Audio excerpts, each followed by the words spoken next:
અમે વાડી રહીએ છીએ. 2:45 વાગે 6 લોકો આવ્યા, બાપાને બહાર પાડી નાખ્યા અને અંદર ઘૂસી ગયા ઘરમાં. અને અમે 2 લેડીઝ ઘરે હતા, એમને મૂંગો દઈ અને પટ્ટી બાંધીને હાથ બાંધી દીધા.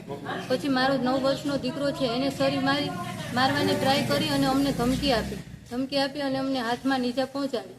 પછી અમે બધાએ ઘરેણા અને પૈસા બધું અમારું લઈ ગયા અને અમને ધમકી પણ આપી ગયા કે પોલીસ કેસ કે તમે કર્યો તો તમને આવતી વખતે જીવતા રહેવા દેશું નહીં.